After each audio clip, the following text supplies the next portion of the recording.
another great episode of PFREI. I'm your host, Fuquan Bilal. Oh man, today we're back with another great episode. We got my buddy James Hawk. So James, basically, I bring everybody on the show to kind of share their experience. Thank you for taking the time out today to walk us through your journey in this real estate business. So just give the group a background of how you guys started in real estate. Sure. And man, I appreciate you having me on, by the way. I'm excited to be on here and share with your listeners. So appreciate it. Yeah, man. I mean, I've been in real estate investing about 10 years now. I was working for a bridge company.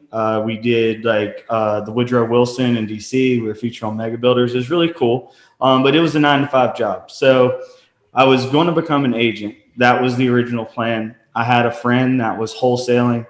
Had no idea what that was, but once I started digging into it, and it's funny that back then there wasn't nowhere near as much content as there is right now out there. So I found Mike Jake had some videos on YouTube back in that day, which we both know Mike Jake now. Yeah. He's in the mastermind with us. So it was cool meeting him down the line, and he was one of the first videos that I'd seen on it, and I'd learned about wholesaling. And then, I just started doing it, man, around I was working night shift at the time. So I just dove in YouTube University and found as much info as I could. And, just grinded it out, man. So it took me 3 or 4 months. I did my first deal, and a month and a half later, I did a 2-package deal for $20,000, and the most money I'd ever made at the time. And not saying you should do this, but this is what I did. It worked out, but quit my job, and then I knew that was coming. Just went out. I was like $20,000. I mean, the money. I mean, at the time when I started, I think I was making $50,000 a year, something like that. I was a supervisor, and I could have probably capped out if I would have stayed the rest of my life, maybe at 70, 80 grand, right? That was the top level there at that company. And to see that money, man, that much money, I had $900 in my bank account when I had learned about this. So not saying that you should do that, but that's what I did. And yeah, I'm telling everybody they should do that. Go quit your job right away. Yeah, I know. Just you make a little bit of money, just quit. That's it. I'm going all in. Jump out the window and grow wings flying down. That's how you got to do it. When it becomes real, man, that's the thing. A lot of people see it, and there's a lot of people out there that talk about it, share content on it and everything else, but until you can really experience it, you get that first check and it becomes just real to you. It's invigorating, man. It's invigorating. Yeah, man. I have a similar story. I got my first check and did the same thing, put my 2-week notice in right away. And I blew the first check. I remember on the Jersey Turnpike. The toll at the time was 35 cents, and I was scraping in the middle of my console looking for change to pay the toll. 6 months after I quit my job, I had blew the money. I think I made almost 40,000, something like that. I blew it. It's a big one. And, being young and dumb, but yeah, I learned from that point. But yeah, so why are you passionate for real estate, James? Dude, I love it because there's just so many different avenues that you can use, right, to make money. And I had growing up, my stepdad, he had a construction company, so I was around construction growing up throughout my teenage years and stuff like that. So it's very familiar to me, just being around real estate in general. And I like it, right? So I like seeing finished products on rehabs. It's just it's a way to really build wealth. There's really nothing else out there that, in my opinion, offers so many different avenues that has a little bit of something for everyone. And there's no limit to really how much you can make or what you want to do. And I love that aspect of it. Yeah, it's totally up to you, because it's all commission. So right. You get out of it what you put into it. And now you're doing mostly wholesales, as I recall. So let's talk about that a little bit, because I've interviewed quite a few wholesalers. That seemed to be the common theme. And, to be honest with you, before I actually joined the mastermind, I kind of frowned upon wholesales only because I was ignorant to that business, right? And what I mean by that is I did a few wholesales after the market crash. That was the way to make money, to wholesale a deal, like from after 2008. You said you've been in for 10 years, so you haven't experienced the 2008 downturn. No, So it was starting to trend up when I got in. yeah, so I went through that process and I learned the wholesaling. Back then we used to call it is totem pole deal, right? You show up at the closing, you got 6 people waiting to get a check. You know, this person brought the deal to this person, this person, this person. And I did a few of those deals and I just like, I don't want to be involved with that. You know, if you're not the seller directly, I don't want to deal with it. But people refined the process over the years and kind of created a system where it's not so many people involved in a deal. But I was Right. in the dark for the longest. And when I joined the mastermind, I saw that at least 60% of the people there were actually wholesalers. You know, they went from doing short sales to doing wholesales, and then they have fix and flip business, buying whole. There's a variety of things, multifamily, a lot of different experience, great people in the group. But that was my first time really seeing how wholesale was actually a business and how Yeah. you can make millions You made a as having lot. that be one component of your business is doing wholesaling. So let's talk about that a little bit. You talked about your journey, you know, where you sort of videos, YouTube University, you went through that. What was some of the challenges that you went through, and maybe some stuff that you go through today? You know, we're in a still COVID, the Black Swan event triggered early in this year. Um, First question is, because I hit you with a couple of them, what are Sure. some of the challenges you're going through as a wholesaler, if any? Or maybe some that you had that you overcome for people who may be listening to this, who may be doing wholesaling. You know, what can you share with us? Yeah, yeah. So, and so we fix and flip a lot too. But you know, wholesaling has always been near and dear to my heart, just simply because that's how I got started, right? And I love wholesaling because, for one, it's a great way to build just a cash machine for active income that you can use for fix and flips or long-term wealth building strategies, right? So your portfolio and your passive income. And, you know, it provides that opportunity and it's very low risk. You know, we don't put properties under contract that we won't buy ourselves. You know, so we've really refined it over time and we went back and forth, right? There was times throughout the years, because I also have a business partner, you know, that we merged both of our wholesale companies in 2013, and that's Hunter. But you know, we've swapped back and forth where there was times we were just wholesaling, there was times we were wholesaling, fix and flipping, then there was times we were just fix and flipping. So it's like we went back and forth over the years to really like try to refine a system that works really well for us, and you know, our team. And now it's back to like a hybrid model. And during COVID, when it first hit, we just laid down marketing. Like we just put our foot on the gas and actually ticked it up, and just kind of rolled the dice a little bit. You know, because I know a lot of people were very, very hesitant. A lot of people stopped marketing completely, or they definitely drew it back. So we went in the opposite direction, and we were killing it during actually COVID, like during the quarantine.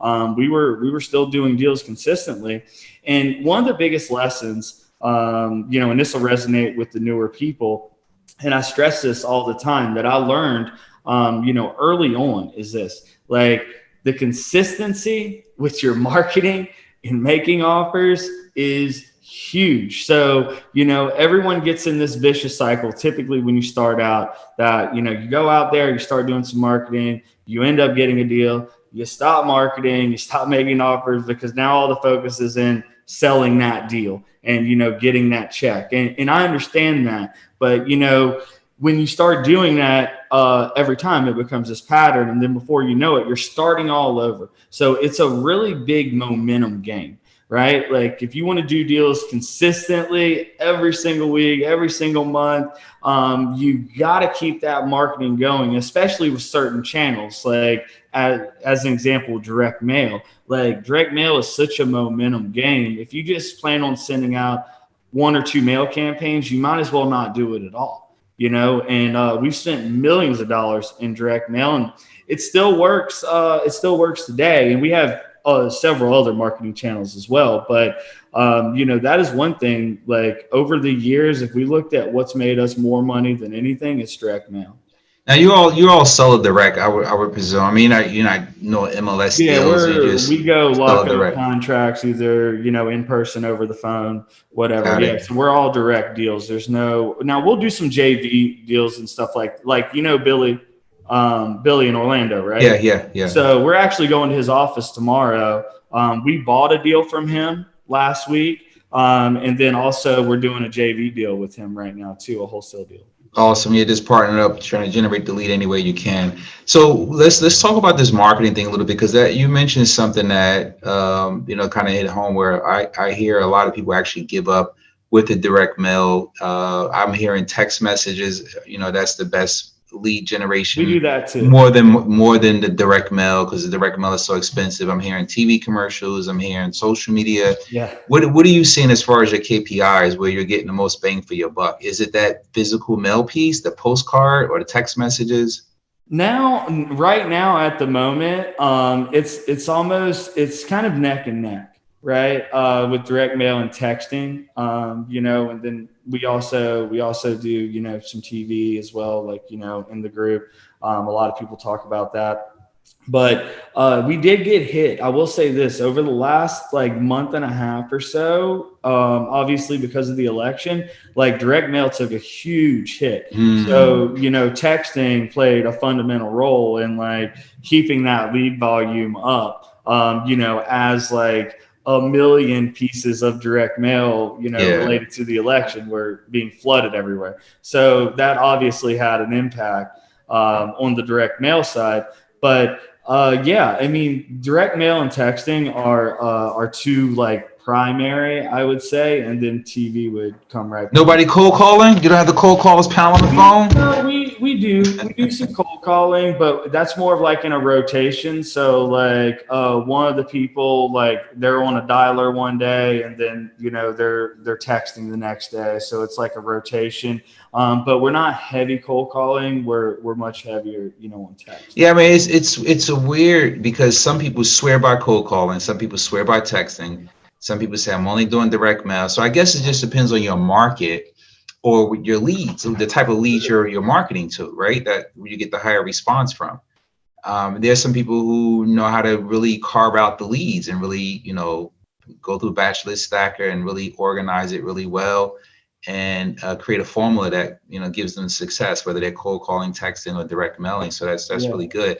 And not only see, I like what your model is because you're doing wholesaling, you're generating leads, but if something fits in your buy box for a flip, then you're pulling that out and you Right. turn it into a flip. So I get that all the way. And while you still having a wholesaling business model, you still can generate money off deals that you would have passed if you just was flipping properties because you're Mhm. able to wholesale and generate income from that. So that's pretty smart that you have the hybrid model set up like that. What type of challenges are you going through, if any, on your flips? I mean, because we know that So those not a walk in the park now. right. We all know that. In the mastermind, this is the constant like, "Well, man, what you doing flips?" Yeah. It's always a conversation at dinner. So I tell you what, man, with the flips, I gotta really really give Hunter and our project manager a lot of props now. Like the flips are going very very smooth, and this has been a long time coming. Thousands of dollars lost, like budgets blown out of the water, time frames, like a million contractors and subs and vendors that we've tried out. So, I mean, we definitely, I guess we could say we took the long way around, but I don't really know if there is a shortcut when it comes to the flipping side. Dealing with, man, finding the right people to do the work is like the most fundamental part of success in flipping houses, doing the fix and flips. And as of now, this year, like we've gotten some really good crews together that we're happy with, and they're getting it done. And we have a really good project manager. So right now with the flips, we're not really. That's one aspect that we're not really facing a ton of challenges right at the moment.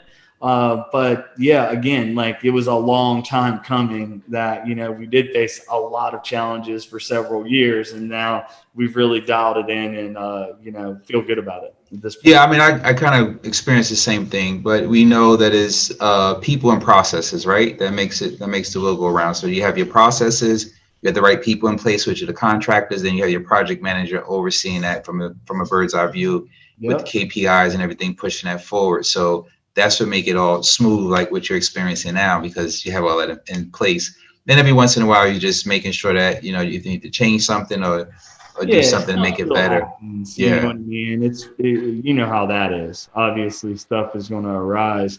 I'll tell you what else. Going back to what you were saying before about like the flow, right? So we're also looking, to buy more like really cool like properties to hold too. So we actually bought a haunted house that's like a famous haunted house not long ago that we're Awesome. going that we're going to Airbnb, or we also have an offer from a restaurant for like a commercial lease. We might do that as well, but it's pretty interesting story. That's awesome, man. Flipmorehouses.com. Make sure you guys go check it out. James Hawk. Make sure you guys go check it out. Hayden Hawk Investment Group. All right, this is another great episode of PFREI. I'm your host, Fuquan Bilal. Thanks again, man. Any last words for Thank anybody you, new bro. who's getting into the business that you want to share?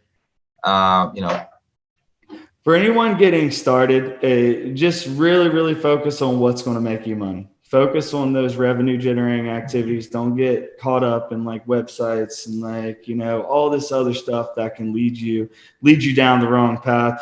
The what's going to really increase your chances for success is focus on what is going to make you money as soon as possible, and then you can start bolting those pieces, those other additional pieces on along the way. But get to the money as fast as you can. well said. Thanks again, James. I really appreciate you coming on the Thank you, bro. platform. You guys know where to find us, all the social media channels, PFREI, Passion for Real Estate Investments. I'm your host, Fuquan Bilal.